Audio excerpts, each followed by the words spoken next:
If you've known me for as little as a month or two, one of the things about me you can be sure of is my love of Kusoge, or in other words, shitty games. While I'm able to love bizarre and terrible games of all kinds, the genre that continues to capture my heart is fighting games, for their social one-on-one nature and their Pandora's box of sick tech. Sometimes that sick tech makes the game better. Sometimes it makes it worse. But either way, once a Kuso, always a Kuso. Kuso can have many causes and symptoms. Maybe development was short-staffed, or didn't have enough time to realize its potential. Maybe the designers were misguided and built the game with just plain terrible ideas that had no way of working. Maybe the team's ambition was ahead of its time and the game suffered for it. It could feel like complete dog shit to control. It could have really sloppy programming resulting in unstable gameplay and interactions. It could have confusing rules to its gameplay, to the point where you don't even know what the design intention was. It could have a fatal flaw that can cause the rest of the experience to completely unravel. And it could be just plain broken. But, in spite of these things, people can enjoy these games. Love these games, even. Broken or not, they just about always have a sort of hidden depth to them. They aren't all suitable for tournament play, far from it, actually. But the joy of digging into a busted game with a friend and practically competing to see who can break it more while playing is hard to replicate in another genre. And in a worst-case scenario, in a game with really nothing else to offer, you're at least able to goof around socially while playing the game in its natural state.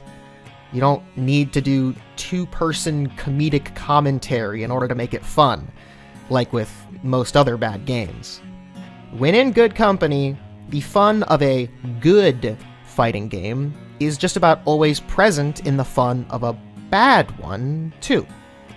Being able to enjoy these busted pieces of crap can give you newfound positivity toward what it means to enjoy a video game. And if you're like me, it can give you positivity towards more. Because the chances are rather high that you, yourself, are a Kusoge. Maybe a parent missed out on your development or didn't have enough time for you. Maybe your role models were misguided and filled your head with just plain terrible ideas that had no way of working. Maybe your ambition is so great and you look so far ahead that you just suffer in the present. You might feel like dog shit anytime you interact with anyone. Your brain's way of operating could be sloppy, resulting in unstable behavior and interactions. You could have bizarre rules to the way you conduct yourself, to the point where nobody else seems to get you at all. You could have a fatal flaw that can cause the rest of you to completely unravel. And you could be just plain broken. But you still have depth. You still have complexities. Sick tech, even. You are worth digging into. You have potential. You're a human, so you're inherently social, and you have connected people and brought them joy. And you will continue to do so, as long as you allow it.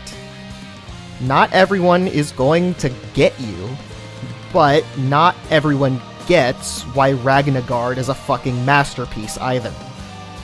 And unlike these whack-ass old video games, you get multiple patches every day of every year, until someday you will be suitable for proper competition. But until that day comes, doesn't mean that you're worthless. I, Abik, will continue to love terrible, terrible video games. And I will continue to love you.